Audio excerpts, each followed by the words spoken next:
Bonjour, notre service de chirurgie orthopédique a le plaisir de vous présenter un cas clinique de raideur articulaire post-traumatique intrinsèque du coude droit chez un patient droitier âgé de 35 ans, paysagiste de profession.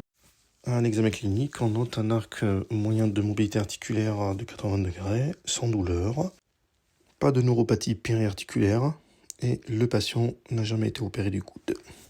Le bilan radiographique standard retrouve des ostéocytes périarticulaires antérieurs sur le processus cornoïdien et postérieurs sur le bec crânien et la face postérieure du condyle latéral.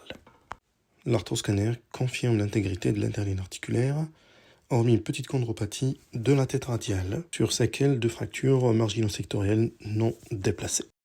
Après échec du traitement médical bien conduit, nous avons retenu l'indication d'arthrolyse arthroscopique du coude avec objectif de récupération des amplitudes articulaires en préservant la stabilité.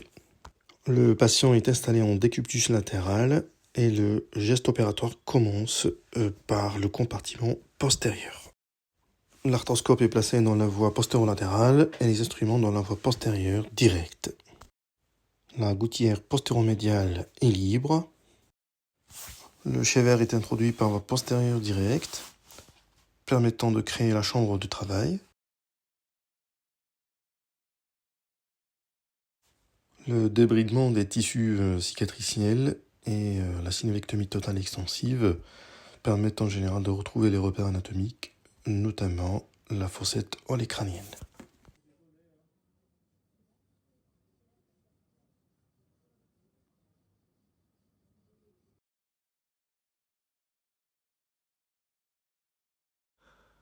Par la même voie d'abord instrumentale postérieure directe, on alterne chever et radiofréquence pour creuser la fossette olecrânienne, libérer les parties molles et effectuer une capsulectomie postérieure. Par ailleurs, il faut faire attention de ne pas léser le nerf cubital quand on travaille avec la radiofréquence dans la gouttière postéromédiale. La mobilisation du coude en flexion-extension permet d'identifier les crânes en bas et de préciser les zones conflictuelles.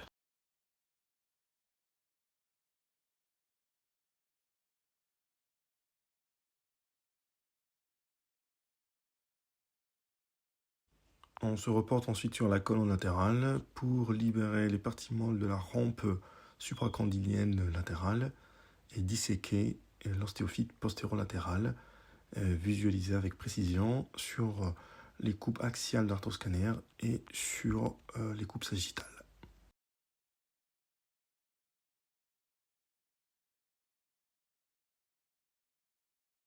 La résection de l'ostéophyte postérolatéral est ensuite réalisée à la fraise.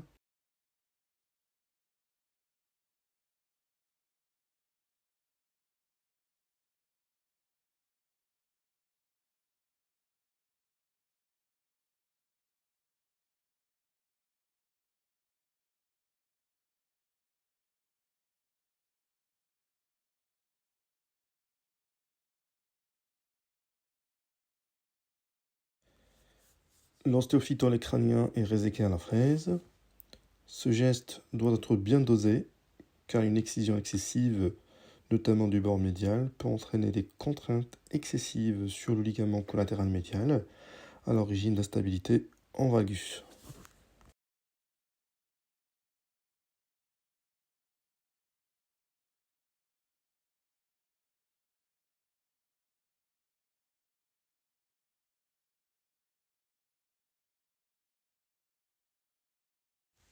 Après résection des ostéophytes postérieurs olecrâniens et sur la face postérieure de l'humérus, nous vérifions l'absence de conflit en extension.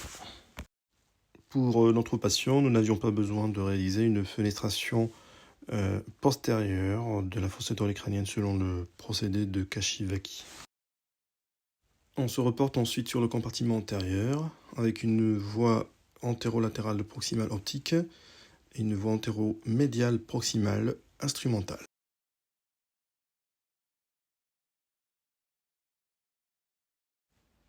Selon le même principe, on procède à l'excision des tissus cicatriciels et de la fibrose intra-articulaire du compartiment antérieur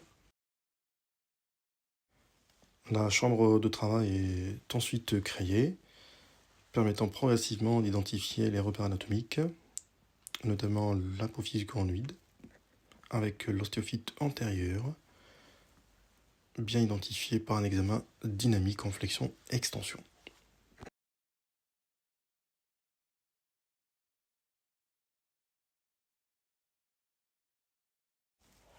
On continue la libération antérieure avec synévectomie extensive, capsulectomie antérieure et résection progressive prudente des tissus cicatriciels au niveau de la rampe antéromédiale.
Après identification de l'ostéophyte de l'apophyse choronoïde, on procède à sa résection par l'intermédiaire de la fraise, mise en place par la voie instrumentale antéromédiale proximale.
Le contrôle radiographique post-opératoire permet d'évaluer la qualité de résection osseuse.